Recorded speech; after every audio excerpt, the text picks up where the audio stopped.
Hello India, कैसे हैं आप लोग। यदि आप मेरे चैनल पे नए हैं, लगता तो है, यदि नए हैं तो प्लीज़ मेरे चैनल को सब्सक्राइब कर दें।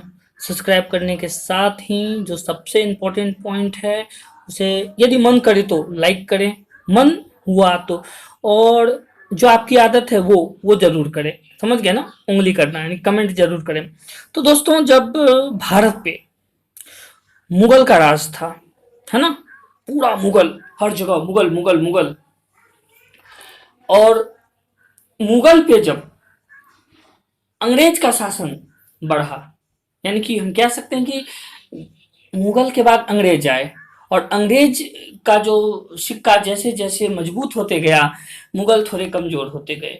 और मुगल जैसे कमजोर होते गए तो उसकी जो शासन व्यवस्था है ना, पूरी तरह टूट गई।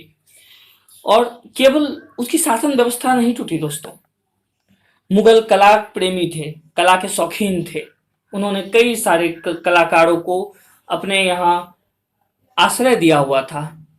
अब बात उन कलाकारों की हो जाती है जो मुगल इस तरह बिखरे कि उन कलाकारों को वहां से पलायन करना पड़ा और एक आश्रय की आवश्यकता उन्हें होने लगी। शुरुआत में बहुत मशक्कत करने के पश्चात बंगाल के नवाब जो हैं उन्हें रास्ता दिया कि ठीक है भाई, आप हमारे यहाँ रह सकते हैं। लेकिन अंग्रेज कुछ समय पश्चात जो है ना, बंगाल में भी आक्रमण कर दिया। और बंगाल के जो नवाबे शरीफ थे या नवाब थे, उन्हें भी वो मार दिया। उनके मरते ही ये पुनः ये जो कलाकार वर्ग के लोग थे ना, ये बहुत ही ज्यादा वो हो गए, टूट गए, और इन्हें आश्रय की आवश्यकता पड़ गई। तो यहीं से जो है पटना कला की शुरुआत होती है। अब कुछ कलाकार, उन सारे कलाकारों में से सभी ने कहीं ना कहीं अपनी सुविधा के अनुसार प्लान कर दिया, लेकिन उनमें से कुछ जो चित्रकार विशेषज्ञ थे, उन्होंने अपना प्लान बिहार की ओर किया। और कुछ चित्रकारों ने मिलकर विश्व का प्रथम, जी हाँ दोस्तों, पूरे विश्व का सबसे पहला पेंटिंग स्कूल हमारे बिहार में खोला। बिहार का गौरव है ये, यहीं खोला। और जैसे ये विशेषज्ञ जो है हमारे बिहार में आए, तो स्वाभाविक सी बात है, यहाँ के बहुत सारे क्षेत्रों में काफी तरक्की हो गई, काफी तरक्की। बिहार के भिन्न भिन्न जो स्पेशल चित्रकारिया क्षेत्र है, इसमें काफी तरक्की हुई। और इन्हीं में से, बात को गौर से समझिएगा, इन्हीं में से पटना चित्रकला या पटना कलम या पटना शैली का विकसित 1750 ईस्वी में लगभग, या हम कह सकते हैं कि 18वीं सदी जो है कि मध्य से शुरू होकर 20वीं सदी के शुरुआत तक हुआ।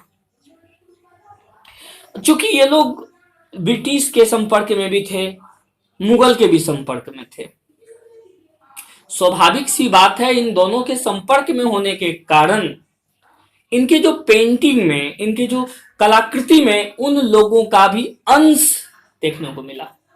उन लोगों का अंश जो है इनकी पेंटिंग में विद्यमान था। या यह कह सकते हैं कि पूरी तरह से इसकी पेंटिंग जो है वो एक तीसरे ढंग से ही बन गई। ना मुगल की पेंटिंग रही, ना ही ब्रिटिश की पेंटिंग रही, ये अलग ही ढंग की पेंटिंग बन गई। दोस्तों, बात ऐसा है कि नव धनागढ़ भारतीय, मतलब कुछ स्पेशल भारतीय और अंग्रेज जो अंग्रेजी कला प्रेमी थे, क्योंकि कला प्रेमी तो सभी नहीं थे, वही गिना चुना लोग इन कलाओं को खरीदते थे और इनका रक्षण भी यही लोग ही करते थे। खास तौर पे यदि बात किया जाए कि इन लोगों का पेंटिंग की शैली क्या थी, तो मैं बता दूं दोस्तों, इन्होंने बहुत ही सामान्य तरीके से सामान्य लोगों की जीवन शैली को अपने ओर आकर्षित किया। मतलब हम कह सकते हैं कि ये लोग सामान्य लोगों की जो सामान्य जीवन शैली है, जैसे एक नाई, जैसे एक हलवाई, जैसे एक कष्टकार, इन्हीं लोगों में इन्होंने क्या किया दोस्तों कि भारतीय परंपरागत जो जीवन को चित्र के रूप में उतार दिया। इन्होंने कोई बहुत बड़ी बड़ी चित्रकारी नहीं की, इन्होंने एकदम सामान्य जीवन में जो चित्रकारी होनी चाहिए उन्होंने पेश की। जैसे यदि हम बात करें श्रमिक वर्ग की, तो इन्होंने धोबी की बनाई, कसाई की बनाई, कुली की बनाई, है ना, और कहार की बनाई, नौकरशाही इत्यादि इन लोगों की चित्र बनाई। वहीं पे दस्तकार की यदि बात करें तो बढ़ई, लोहार, सुनार, रंगरेज, वाह न जाने कितने कितने और कितने। दोस्तों आपको ये बात जरूर याद होनी चाहिए कि पटना कलम के जो चित्र होते हैं ये लघु चित्र की श्रेणी में आते हैं। मुझे तो नहीं उतना मैं पढ़ा लिखा हूं कि मैं बताऊं कि ये एग्जाम में इंपॉर्टेंट है वो एग्जाम है, मुझे तो सारा इंपॉर्टेंट ही लगता है। मैं रियली में कंफ्यूज रहता हूं। तो मैं डायरेक्ट कहूंगा कि आप पढ़ें तो थोड़ा अच्छे से पढ़ें यार, एग्जाम के लिए पढ़ के क्या पढ़ाई होता है, थोड़ा नॉलेज गेन करें। तो खैर मैं आपको लेक्चर देने के मूड में नहीं हूँ, हम आगे चलते हैं। तो यहाँ की जो चित्र शैली है ये लघु चित्र श्रेणी है, और यही कारण है, स्पेशल सिर्फ और सिर्फ यही कारण है कि हम इसकी जो चित्रकारिता कागज में, हाथी के दांत में, कोई वस्तु में, कोई और भी कहीं भी, है ना, हम बनवा सकते हैं या इसे हम देख सकते हैं। ऐसा है कि बाकी चित्रकला और चित्रकारिता शैली में क्या है कि पहले वो लोग ड्राइंग करते हैं स्केच से, पेंसिल से, फिर उसको एक्यूरेट करते हैं, देन आफ्टर क्या करते हैं उसको ब्रशिंग करते हैं। लेकिन हमारे इस पटना कलम चित्रकारी में ये लोग डायरेक्ट कलर से पेंटिंग करते हैं, स्केच नहीं, डायरेक्ट। देखा जाए तो बहुत ही टफ पेंटिंग होता है मित्रों। ओह सॉरी, पॉलिटिक्स हो जाएगा ना दोस्तों। अधिकतर ये लोग जो है हल्के, एकदम हल्के भूरे गहरे रंग, लाल रंग, हल्के पीले रंग और गहरे नीले रंग का प्रयोग करते हैं।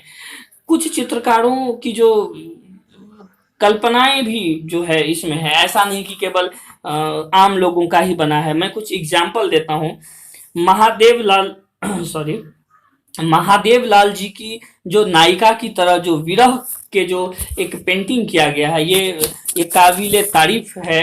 और माधोलाल की जो विरहिणी नायिका को बिना लिए जो है, ये भी एक पेंटिंग है। यदि आप गूगल करेंगे तो आप को नॉलेज में आ जाएगा कि हाँ भाई इस तरह की पेंटिंग वास्तविकता है। और एक एक सबसे इम्पोर्टेंट पेंटिंग है, शायद आपको याद होगा कि शिवलाल द्वारा, जो हमारे पेंटर थे शिवलाल, हाँ हाँ, तो मैं उसके बारे में भी बताऊंगा।